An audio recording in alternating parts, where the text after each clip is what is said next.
ওকে, আসসালামু আলাইকুম প্রিয় viewer. Iftekhar Ahmed Ratan, senior lecturer.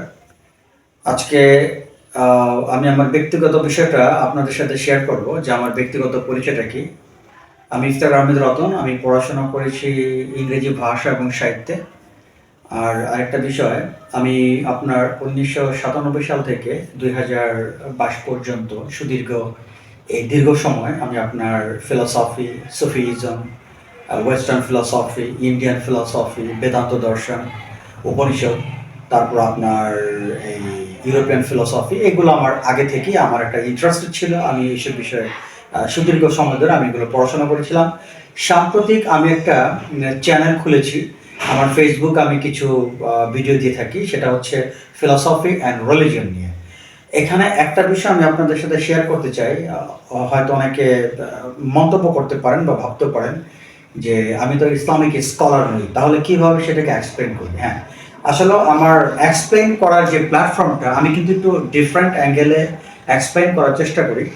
আমার এক্সপ্লেন করার প্ল্যাটফর্মটা হচ্ছে ফিলসফি। তার মানে আপনি একজন ধর্মভীরু, আপনি ধর্মকে অনুসরণ করেন, কিন্তু আপনি যে ধর্মকে অনুসরণ করছেন সেটার কারণটা কি, এটার ইউটিলিটিটা কি। প্রতিটা কাজের কিন্তু একটা ইউটিলিটি থাকে, একটা উদ্দেশ্য থাকে।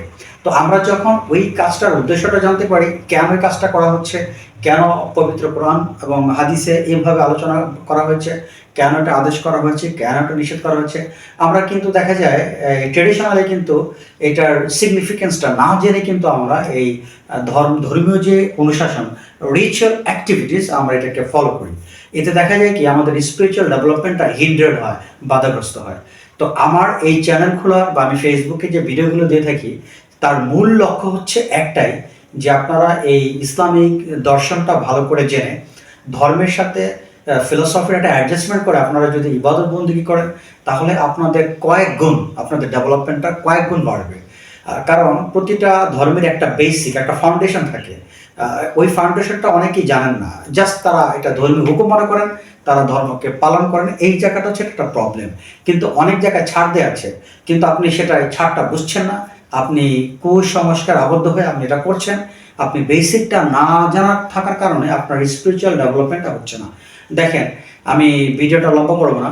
আপনারা যদি তাজকিরাতুল আলী এবং বিভিন্ন সুফি দার্শনিকদের এবং বিভিন্ন সুফিবাদের যারা, তাদের যদি জীবন স্টাডি করেন, যারা খুব বড় বড় সন্ন্যাসী ছিলেন, তাদের জীবন স্টাডি করেন, দেখবেন তাদের জীবন প্রবাহটা কেমন আর আপনার বা আমার জীবন প্রবাহটা কেমন।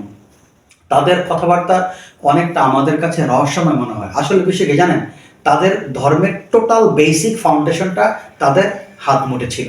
আপনার আমার নেই, বিধা আমাদের কাছে একটা মিস্ট্রি মনে হয়। তো আমি আসলে আমার ভিডিওতে আমার মূল লক্ষ্য হচ্ছে আমি এগুলোকে ইজিলি প্রেজেন্টেশন করি, যেন আপনারা খুব সহজেই স্রষ্টার নৈকট্য অর্জন করতে পারেন এবং ইহকাল এবং পরকালে শান্তিতে বসবাস করতে পারেন। এই জন্য একটা রিকোয়েস্ট থাকবে, আপনার প্রতিটা ভিডিও খুব ভালো করে দেখার চেষ্টা করবেন। সবাই ভালো থাকেন। আল্লাহ হাফেজ।